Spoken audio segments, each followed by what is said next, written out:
Please welcome Inna Kурочкина, representative of the Prime Minister, Chechen Republic of Ичкерия, journalist and producer of Ичкерия News, filmmaker.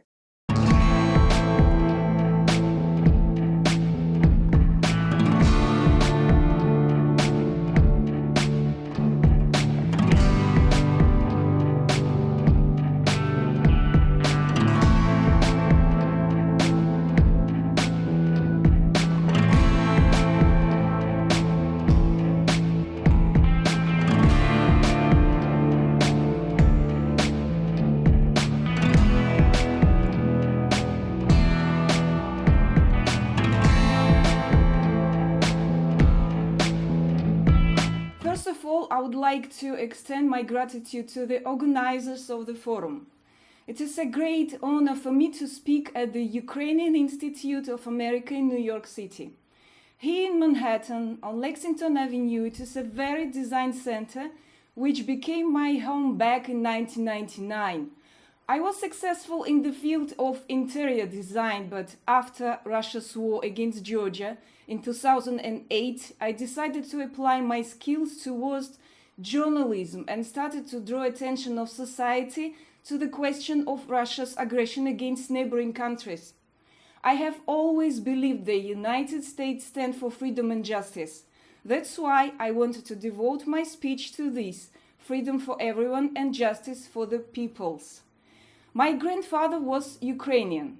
My Ukrainian family fled from Holodomor to Georgia. My Ukrainian father was born in Tbilisi. My mother is Russian.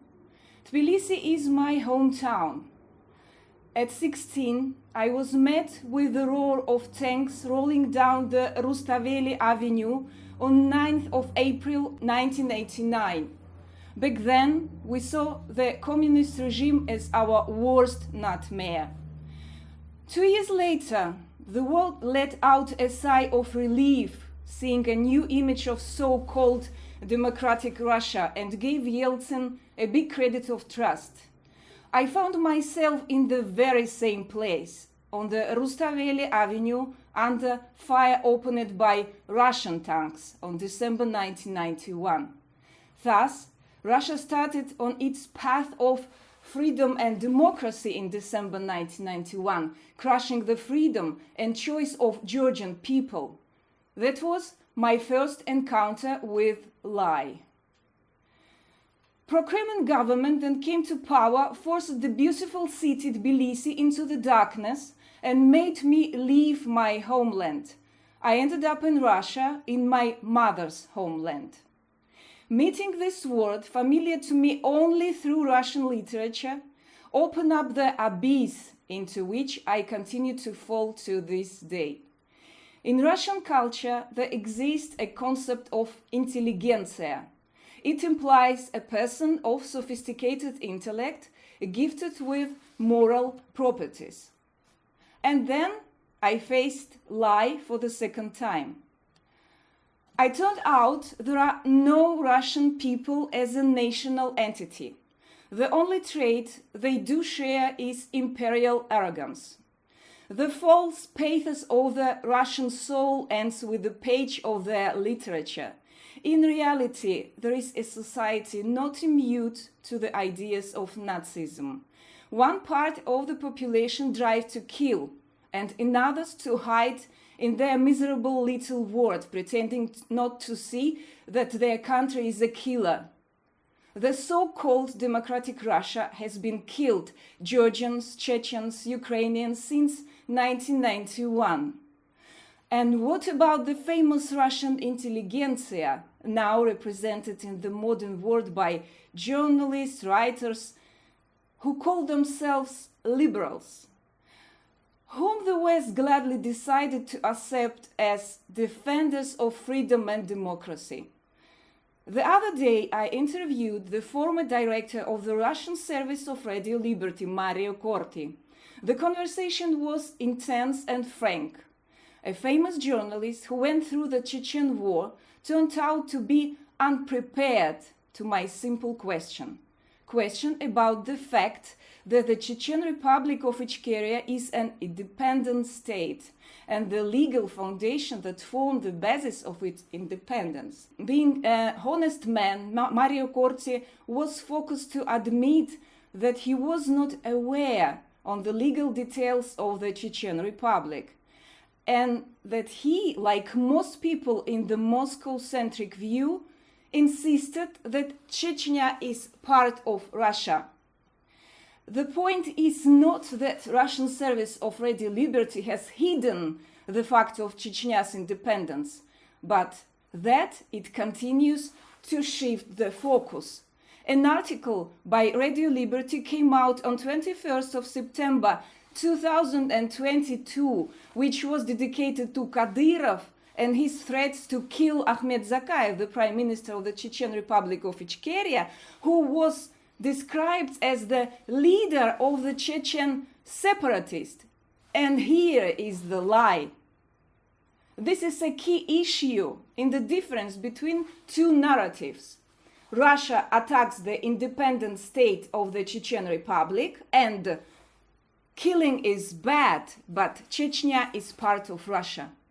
The Ичкerians are presented as Chechen separatists. Today, Russian liberals who condemn the war against Ukraine fundamentally continue to stick to the narrative of Chechnya is part of Russia. Take one of the big names with whom the West associates democracy and freedom in Russia after the collapse of the Putin's regime. Where is their solidarity with the Chechen people? Where is their support for the historical step of the Rada of Ukraine, recognizing the Chechen Republic is temporarily occupied?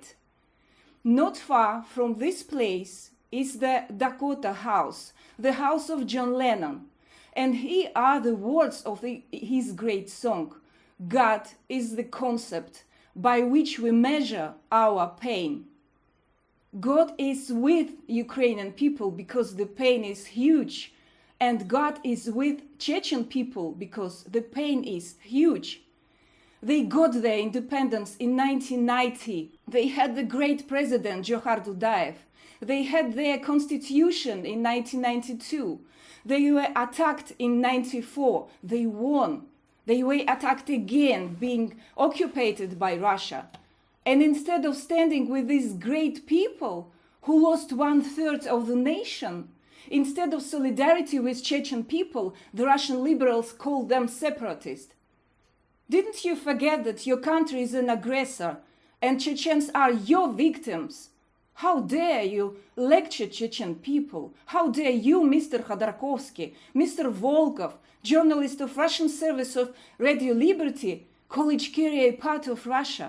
How dare you call these heroes separatists? With whom the Western world is going to build relations? These people who are busy whitewashing their past, since they all, without exception, have been implicated in Russia's crimes since 1991. They present Yeltsin's Russia as a time of freedom and democracy. With this approach, there is no chance to end the empire. It is impossible to let Moscow represent these peoples to the world. And if Russian liberals continue to speak on the Western media space on behalf of the colonized peoples, it will only feed the empire, since all of them have a Moscow-centric approach, how Mario Corti said. The West should not repeat the mistakes of 1991, when after defeating the evil empire, it allowed Russian fake liberals to control public opinion.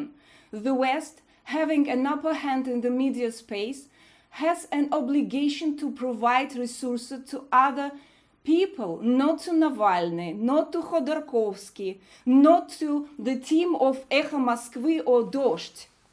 A big mistake was already made. Supported so-called good Russians. And now this mistake will have to be fixed.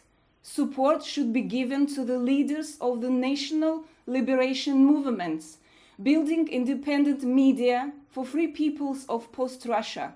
And this will be the most fair and effective way to dismantle the criminal state of Russian Empire. Thank you very much.